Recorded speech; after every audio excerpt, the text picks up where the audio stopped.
Hello students, welcome to my channel.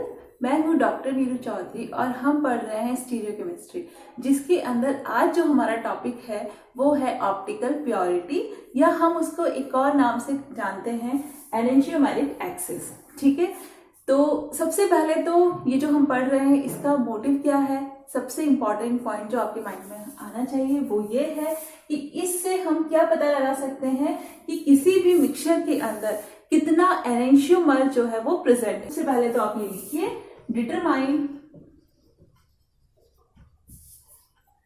The amount of enantiomer present in a mixture. Okay, सबसे first point आपको ये पता होना चाहिए, किसी भी मिक्सचर के अंदर एनेंशियोमर का जो अमाउंट है वो हम डिटरमाइन कर सकते हैं बाय ऑप्टिकल प्योरिटी और एनेंशियोमेरिक एक्सिस। एनेंशियोमेरिक एक्सिस को इस तरीके से स्मॉल ई में भी लिखा जाता है। ठीक है, क्लियर। हम अमाउंट को डिटरमाइन कर सकते हैं एनेंशियोमर के। तो यहाँ पे मैं आपको थोड़ा सा पहले समझाती हूँ, उसके बाद हम इससे रिलेटेड कुछ पॉइंट्स लिखेंगे और फिर एग्जाम्पल को लेके अच्छे से समझेंगे। ठीक है, तो देखिए, आपसे कहूँ कि प्योर एनेंशियोमर है। ठीक है, फर्स्ट पॉइंट जो मैं आपको समझा रही हूँ अभी सबसे पहले आप समझ लीजिए। देखिए, प्योर एनेंशियोमर अगर मिक्सचर के अंदर हो, मतलब मिक्सचर है ही नहीं, ये मानिए कि प्योर एनेंशियोमर के बारे में हम बात कर रहे हैं, तो इसके लिए जो एनेंशियोमेरिक एक्सिस होगी वो क्या होगी, 100% होगी। ओके, उसके बाद हम बात करते हैं रैसेमिक मिक्सचर की। रैसेमिक मिक्सचर, जो रैसेमिक मिक्सचर होता है उसके लिए एनेंशियोमेरिक एक्सिस जो होती है, एनेंशियोमेरिक एक्सिस की बात कर रही हूं मैं, ठीक है ना। एनेंशियोमेरिक एक्सिस जो होती है प्योर एनेंशियोमर के लिए वो 100% होती है, जबकि रैसेमिक मिक्सचर के लिए जो एनेंशियोमेरिक एक्सिस होती है वो 0 होती है। क्लियर। अब प्योर ना होकर और रैसेमिक मिक्सचर भी ना हो, बीच की सिचुएशन हो, मतलब ये है कि रैसेमिक मिक्सचर आप सब जानते हैं कि पेयर ऑफ एनेंशियोमर का जो इक्वल अमाउंट लेकर हम मिक्सचर तैयार करते हैं उसको रैसेमिक मिक्सचर कहते हैं। यहाँ पर हम इक्वल अमाउंट नहीं लेते, अनइक्वल अमाउंट है एनेंशियोमर्स का, तो हम क्या लिख सकते हैं यहाँ पर, अनइक्वल अमाउंट ऑफ एनेंशियोमर। अगर अनइक्वल अमाउंट है एनेंशियोमर्स का, तो जो एनेंशियोमर एक्सिस होगी, एनेंशियोमेरिक एक्सिस, वो कैसी होगी, less than 100। Okay, less than 100% होगी। जो भी कुछ भी परसेंटेज आ सकता है, लेकिन वो 100% से कम ही आएगा अगर अनइक्वल अमाउंट है एनेंशियोमर्स का तो। ठीक है, तो ये क्लियर हुए तीनों पॉइंट्स। अब तो जो पॉइंट्स मैंने आपको अभी बताए थे उनको फटाफट से आप लिख सकते हैं। देखिए, when only one enantiomer is present in a mixture, then enantiomeric axis is 100%। अगर प्योर एनेंशियोमर उसके अंदर प्रेजेंट है केवल एक, तो फिर उसका जो एनेंशियोमेरिक एक्सिस होगी वो 100% होगी। यही मैंने आपसे कहा था, when two enantiomers are present in unequal amount, अगर अनइक्वल अमाउंट में है तो एनेंशियोमेरिक एक्सिस जो सैंपल की होगी वो लेस देन 100% होगी। Clear. When pair of enantiomer are present in equal amount, then enantiomeric axis is 0। और ये किसकी होती है, रैसेमिक मिक्सचर की होती है। क्लियर। एकदम सिंपल वे में मैं आपको समझाती हूँ एनेंशियोमेरिक एक्सिस, बहुत ही इंटरेस्टिंग है, छोटा सा टॉपिक है। देखिए, मान लीजिए हमारे पास R है, जो भी कोई कंपाउंड है वो R मैं लिख रही हूँ, ये R, ये सेकेंड R, ये थर्ड R। ओके, अब S की मैं बात करती हूं, तो S है ये 1 2 3। ठीक है, ये तो सब एक दूसरे से कैंसिल हो जाएंगे। इसके अलावा जो बचेंगे S, वो मान लीजिए यहाँ पर ये है। ठीक है, तो ये है मिक्सचर, एक मिक्सचर है जिसके अंदर ये इस तरीके से कोई कंपाउंड्स हैं। ठीक है, अब इसको आप देखिए, इस मिक्सचर के अंदर क्या होगा, इसका जो एनेंशियोमेरिक एक्सिस हम निकालेंगे वो किस तरीके से निकालेंगे, इस सिंपल से तरीके से देखते हैं। ये R जो है ये कैंसिल हो जाएगा इस S से, इसका ऑप्टिकल रोटेशन R का कैंसिल हो जाएगा इस S से, इस R का कैंसिल हो जाएगा इस S से। तो जो बचेगा वो किन की वजह से ऑप्टिकल रोटेशन आएगा, इनकी वजह से आएगा।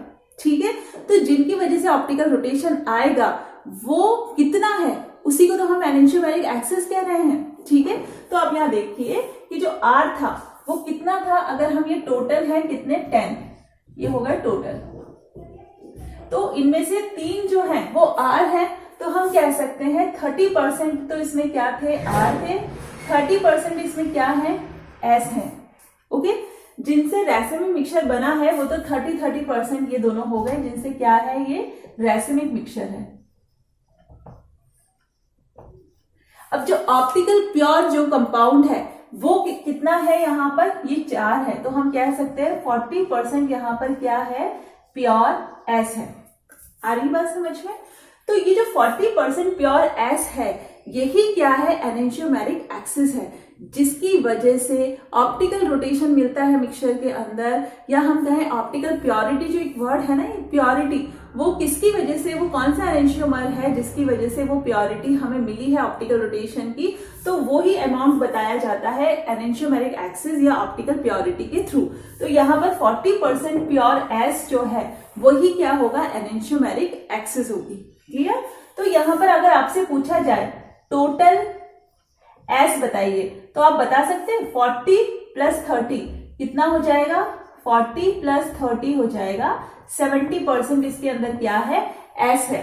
और आपसे पूछा जाए टोटल आर कितना है, तो इजीली आप यहाँ पे कैलकुलेट कर सकते हैं, 30% जो है यहाँ पर क्या है, आर है। तो एक सिंपल सा, बिल्कुल सिंपलेस्ट एक वो था तरीका जो जिससे आप समझ सकते हैं कि एनेंशियोमेरिक एक्सिस क्या होती है।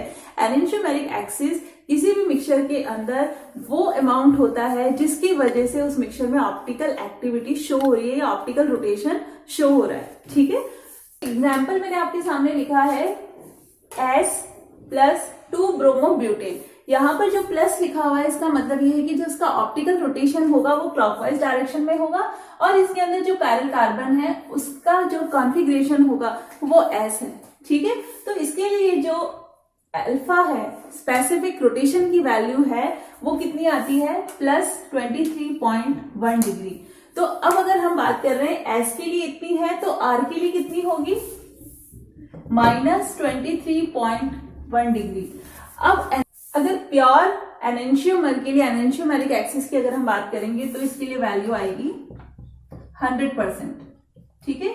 या तो हम इसकी बात करें या फिर इसके लिए बात करें, तो एनेंशियोमेरिक एक्सिस 100% है।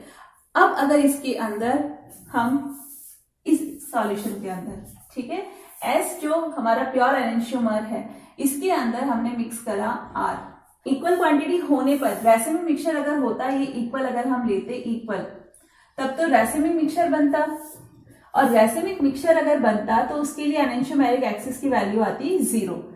लेकिन यहाँ पर अगर हमने इसके साथ में जो ये R फॉर्म है, R फॉर्म की है मिक्स, लेकिन अनइक्वल अमाउंट के अंदर की है, अनइक्वल अमाउंट है, तो उस कंडीशन के अंदर जो वैल्यू आएगी वो हो सकता है पॉजिटिव में आए, हो सकता है वो वैल्यू पॉजिटिव में आए, हो सकता है वो वैल्यू नेगेटिव में आए। तो ये कब होगा इस तरीके से, पॉजिटिव या नेगेटिव में किस तरीके से आएगी, 0 किसके लिए आती है, जब रैसेमिक मिक्सचर होता है, ठीक है, मिक्सचर है इसके लिए 0 आ रही है। अगर इसकी वैल्यू नेगेटिव में आ रही है तो हम कहेंगे इसके अंदर एक्सिस किसकी है, R फॉर्म की है, ठीक है। ये R फॉर्म की एक्सिस अगर होगी तो वैल्यू 0 और माइनस 23.1 डिग्री के बीच में आएगी, और अगर S फॉर्म की एक्सिस होगी तो वैल्यू जो है वो 0 से प्लस 23.1 डिग्री के बीच में वेरी करेगी। तो इससे हमें पता चल जाएगा कि कौन सी फॉर्म जो है वो एक्सिस में है, जिसकी एक्सिस होगी उसी की वजह से ऑप्टिकल रोटेशन की वैल्यू हमें मिलेगी, ठीक है। तो ये एग्जाम्पल मैंने आपको समझाया है 2 ब्रोमोब्यूटेन का। अब इससे हम निकालते हैं कि ऑप्टिकल प्योरिटी का फॉर्मूला क्या होता है। ऑप्टिकल प्योरिटी या ऑप्टिकल प्योरिटी का जो फॉर्मूला होता है, सबसे पहले तो आप इसको लिख लीजिए। ऑप्टिकल प्योरिटी या एनेंशियोमेरिक एक्सिस का जो फॉर्मूला होता है वो क्या होता है, ऊपर लिखा जाता है ऑब्जर्व स्पेसिफिक रोटेशन। जो भी कोई सैंपल हमारे पास है उसका हमने जो भी ऑब्जर्व किया है स्पेसिफिक रोटेशन, वो यहाँ ऊपर लिखा जाएगा, और नीचे क्या लिखा जाएगा, प्योर एनेंशियोमर का जो भी स्पेसिफिक रोटेशन होगा वो लिखा जाएगा। तो आपको पता है, मैंने अभी अभी आपको बताया था कि 0 से जो वैल्यू है वो यहाँ पे नेगेटिव में आती है और इधर पॉजिटिव में आती है। तो नेगेटिव और पॉजिटिव ये मैक्सिमम वैल्यूज हैं, जो वेरी करती है वो इससे कम करती है, नेगेटिव से भी कम करेगी या इस पॉजिटिव से कम करेगी। तो वैल्यू जो है या तो इधर वेरी करेगी या इधर वेरी करेगी। तो जो भी कोई वैल्यू आएगी वो कम ही आएगी और ये वाली वैल्यू जो होगी वो मैक्सिमम होगी, क्योंकि ये प्योर वाली कंडीशन के अंदर होगी। तो ये प्योर वाली कंडीशन में होगी तो यहाँ पर वो मैक्सिमम आएगी, यहाँ पे भी मैक्सिमम आएगी। तो चाहे कुछ भी हो, स्पेसिफिक रोटेशन प्लस हो या माइनस हो, उससे मतलब नहीं है, जो वैल्यू आती है वो मैक्सिमम आती है। ठीक है, तो इस तरीके से ये फॉर्मूला हो गया, आप ये फॉर्मूला लिख सकते हैं। हमारे पास जो भी कोई सैंपल है 2-ब्रोमोब्यूटेन का, उसके लिए जो स्पेसिफिक रोटेशन ऑब्जर्व हुआ है वो कितना है, +9.2 डिग्री। और प्योर सैंपल का जो अल्फा होता है, स्पेसिफिक रोटेशन जो प्योर सैंपल का है, वो अभी मैंने आपको बताया था, वो +23.1 डिग्री होता है। ठीक है, तो अब हम ऑप्टिकल प्योरिटी निकालते हैं। तो क्या फॉर्मूला होता है, alpha observed upon alpha maximum. ठीक है, तो क्या वैल्यू आएंगी, +9.2 और इसके लिए कितनी है, +23.1। जब इसको सॉल्व करते हैं तो वैल्यू क्या आती है, 0.4। इस 0.4 को हम मल्टीप्लाई करें 100 से तो क्या आएगा, 40%। ये 40% क्या आई है, ऑप्टिकल प्योरिटी आई है, एनेंशियोमेरिक एक्सिस आई है, मतलब इतना प्योर है इसके अंदर जो भी कोई एनेंशियोमर है वो। ठीक है, अब आप यहाँ देख सकते हैं, यहाँ पे +23.1 डिग्री लिखा हुआ है। इसका मतलब ये है, मैंने अभी आपको बताया था, ये किसके लिए होता है, एस फॉर्म के लिए होता है। ठीक है, तो इसकी ऑप्टिकल प्योरिटी कितनी आई है, ऑप्टिकल प्योरिटी आई है यहाँ पर 40%। क्लियर, तो ये तो प्योर एनेंशियोमर इसके अंदर प्रेजेंट है। तो जो बाकी बचा हुआ है, तो 100 में से हम इसको माइनस करें 40%। ये तो फर्स्ट पॉइंट हो गया। सेकेंड पॉइंट, तो बचा हुआ रेसिमिक मिक्सचर होगा, तो ये 60% यहाँ पर क्या है, रेसिमिक मिक्सचर है, रेसिमिक मिक्सचर है। इस रेसिमिक मिक्सचर के अंदर 30% तो क्या है, ये जो आया है ये किसके लिए आया है, एस फॉर्म के लिए आया है। तो यहां पर 30% आर फॉर्म होगी और 30% एस फॉर्म होगी। ठीक है, क्योंकि इक्वल क्वांटिटी होगी तभी तो रेसिमिक मिक्सचर का फॉर्मेशन होगा। तो 30% आर हो गया, 30% एस हो गया। अब आपसे कोई पूछे कि टोटल एस फॉर्म बताइए, तो आप क्या कर सकते हैं, ये एक 30% है और ये 40% है, तो 30 + 40 कितना हो गया, 70%। और कोई पूछे आपसे कि टोटल आर फॉर्म कितना है, तो कितना है, 30%।